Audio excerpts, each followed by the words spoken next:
1,00,000 మంది శివభక్తులతో కలిసి మహారుద్రాక్ష పూజలో పాల్గొనండి. వెంటనే కాల్ చేసి మీ పేరును నమోదు చేసుకోండి. హాయ్ హలో నమస్తే, welcome back to Suman TV. Present మనతో పాటు ఉన్నారు corporate soft skills trainer Madhuravani గారు. నమస్తే మ్యామ్. నమస్తే అండి. ఒరాకిల్ కంపెనీ గురించి మాట్లాడుకుంటే మరి 30,000 మెంబర్స్ని మళ్ళీ తీసేస్తున్నారు అని చెప్పి ఒక వార్తలు వస్తున్నాయి. అంటే ఏ టెక్నాలజీకి ఏదైతే ఇన్వెస్ట్మెంట్ పెట్టాలో దానికోసం అని చెప్పేసి ఎంప్లాయీస్ని తీసే ప్రక్రియ అయితే మొదలు పెట్టారంట.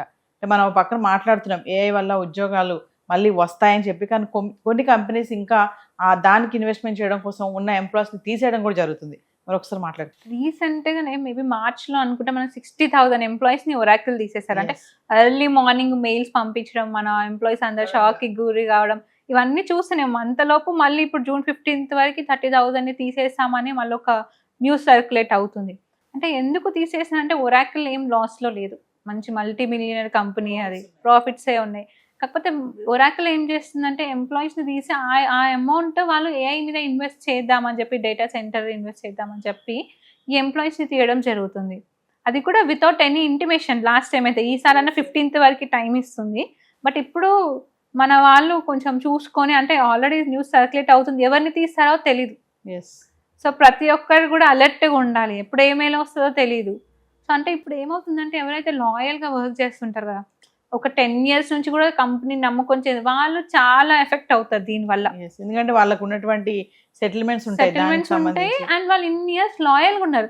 ఈ 10 years వాళ్ళకి జాబ్ ఆపర్చునిటీస్ రాకుండా ఉంటాయా? చాలా వస్తాయి. ఒరాకిల్ పెద్ద కంపెనీ కాబట్టి చాలా కంపెనీస్ ట్రై చేస్తుంటాయి, హెడ్ హంటింగ్ అని చేస్తారు. అంటే పర్టికులర్గా ఈ కంపెనీ నుంచే తీసుకొని మన కంపెనీలో పెట్టుకోవాలి అని అనుకుంటారు. కొంచెం వాళ్ళకి చాలా ఎక్కువ హై ప్యాకేజెస్ ఇచ్చి కూడా. సో 10 years నుంచి వర్క్ చేసిన వాళ్ళకి ఎన్ని ఆపర్చునిటీస్ వచ్చి ఉండాలి? అవన్నీ వదులుకొని కూడా మీ కంపెనీతో ఉంటుంటే మీరు ఈ పీక్ మూమెంట్లో తీసేస్తే వాళ్ళు ఎలా వెళ్ళాలి?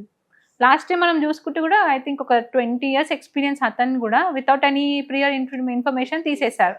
సో చాలా డిప్రెషన్ కూడా అవుతారు కదా, అంత లాయల్గా ఉన్నందుకు నాకు ఇదా జరిగింది అని.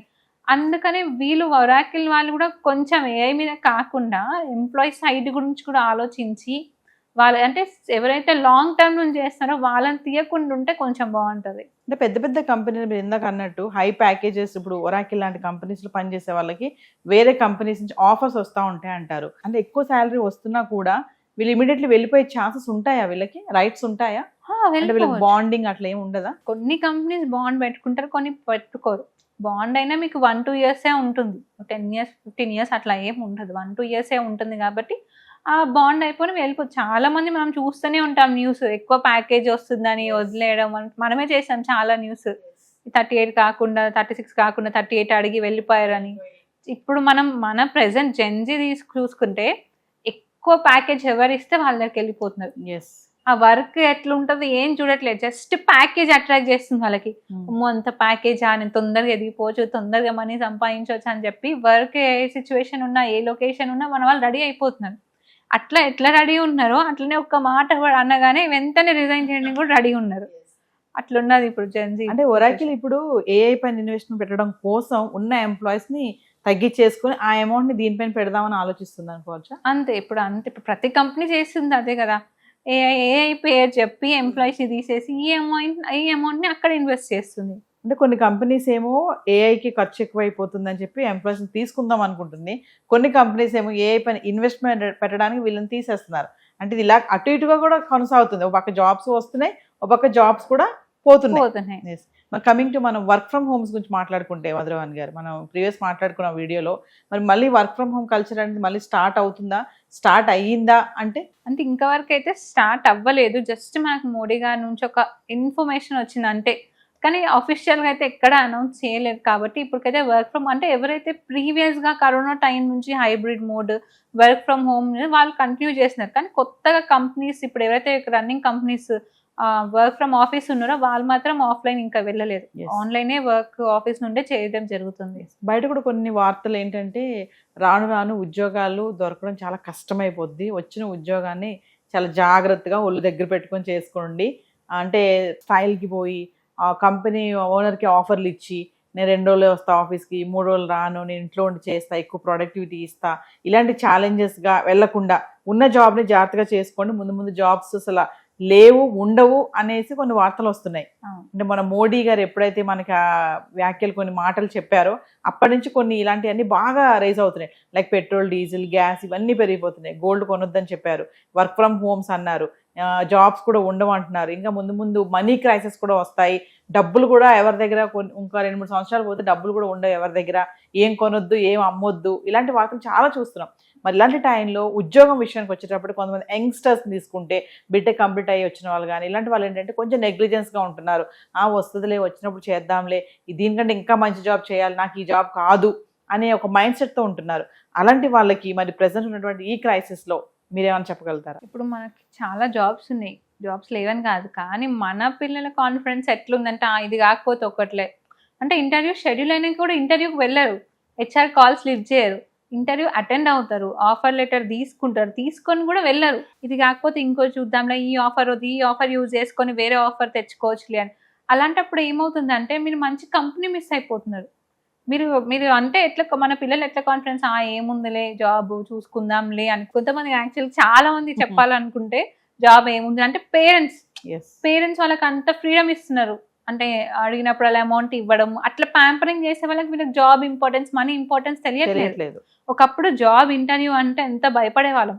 మన టైంలో చూసుకుంటే 9 o'clock ఇంటర్వ్యూ అంటే 7 కల్లా అక్కడ వెళ్ళిపోయే వాళ్ళం. ఇప్పుడు 9 o'clock ఇంటర్వ్యూ అయితే 12 వరకు కూడా రారు. అట్లా అంత సిచ్యువేషన్ క్రియేట్ అయిపోతుంది. అంటే వాళ్ళకి జాబ్ ఇంపార్టెన్స్ తెలియట్లేదు, సీరియస్నెస్ లేదు. ఇప్పుడున్న జనరేషన్లో ఏముందిలే, ఇది కాకపోతే ఒకటి, ఇప్పుడు ఇన్ఫ్లుయెన్సర్ అయిపోదాంలే, యూట్యూబ్ పెట్టుకొని డబ్బులు సంపాదించవచ్చులే అని ఒక మైండ్ సెట్లో వెళ్ళిపోతున్నారు. కోర్స్ అది కూడా ఒక వర్కే కాదని కాదు, బట్ ఏదైతే మీకు ఆపర్చునిటీ వస్తుందో అదెందుకు మిస్ చేసుకోవడం. ఇప్పుడు మన ఇండియాలో అయితే మీరు సెకండ్ జాబ్ చేయదని లేదు కదా, మార్నింగ్ 9 to 6 మీరు జాబ్ చేసుకుని ఈవినింగ్ ఇన్ఫ్లుయెన్సర్ అవ్వచ్చు, అలా చాలా మంది చేస్తున్నారు కూడా. సో అట్లా మన వాళ్ళు ఓవర్ కాన్ఫిడెన్స్ వచ్చిన ఆపర్చునిటీస్ వదిలేసుకుంటున్నారు. ఇంకోటి ఏంటంటే మీరు అన్నట్టుగానే ఈ ఆర్టిఫిషియల్ ఇంటెలిజెన్స్ ఎన్నో టూల్స్ వస్తున్నాయి, ఎన్నెన్నో కోర్సులు వస్తున్నాయి. చాలా మంది వీటి నేర్చుకోవడానికి కూడా నెగ్లిజెన్స్గా ఉంటున్నారు. అంటే ఆన్ డ్యూటీ మనం చేసుకుంటూ ఇదే వచ్చేస్తుందిలే, దానిపైన ఎక్కువ ఫోకస్ పెట్టాల్సిన అవసరం లేదు అనుకుంటున్నారు. కానీ ముందు రోజుల్లో చూసుకుంటే ఏ టెక్నాలజీ అనేది ఇంకా ఎక్కువ విస్తరిస్తుందని అన్నట్టుగానే కనిపిస్తుంది. కొన్ని కంపెనీస్ మరి దాన్ని అడాప్ట్ చేసుకుంటున్నాయి అలానే. మరి దాని గురించి ఒకసారి ఫైనల్గా మాట్లాడు. మన వాళ్ళకి ఏంటంటే చాలా డిస్ట్రాక్షన్స్ ఉంటాయి. ఏముందులే, ఆల్రెడీ పొద్దు నుంచి కష్టపడి వస్తున్నాం, మళ్ళీ కోర్స్ ఎవరు నేర్చుకుంటారు, ఏం అవసరం చూసుకుందాం అట్లా అనుకున్న వాళ్ళే లే ఆఫ్ అయిపోతున్నారు. సో కొంచెం మనం కాన్సన్ట్రేషన్ పెట్టి, కొంచెం కెరియర్ మీద కాన్సన్ట్రేషన్ ఫోకస్ పెట్టి గ్రో అవ్వాలి అనుకున్న వాళ్ళు డైలీ ఒక 1-2 hours టైం తీసుకొని ఏఐ పైన ఇన్వెస్ట్ చేస్తే వాళ్ళకి ఫ్యూచర్లో ఒకవేళ ఈ లే ఆఫ్ అయిపోయినా మీకు ఇంకో జాబ్ వెయిట్ చేస్తుంటుంది మీకోసం. మీరు అంత స్కిల్స్ పెంచుకుంటే వేరే కంపెనీస్ వెయిట్ చేస్తుంటుంది మీకోసం. ఎందుకంటే ఎవరైనా మంచి స్కిల్డ్ ఎంప్లాయీనే తీసుకోవాలనుకుంటున్నారు. సో మీరు అంత స్కిల్ బిల్డప్ చేసుకొని టైం ఇన్వెస్ట్ చేయాలి. మన వాళ్ళు ఏంటి అట్లా ఉండదు, ఎంతసేపు డిస్ట్రాక్షన్స్, బయటికి వెళ్ళాలి, ఫ్రెండ్స్తో తిరగాలి, మూవీ అవి ఉంచుకోండి, వీకెండ్స్లో పెట్టుకోండి. బట్ మిగతా టైం మీ పైన, మీ కెరియర్ పైన ఫోకస్ చేస్తే మీకు ఫ్యూచర్ చాలా బాగుంటుంది. Thank you.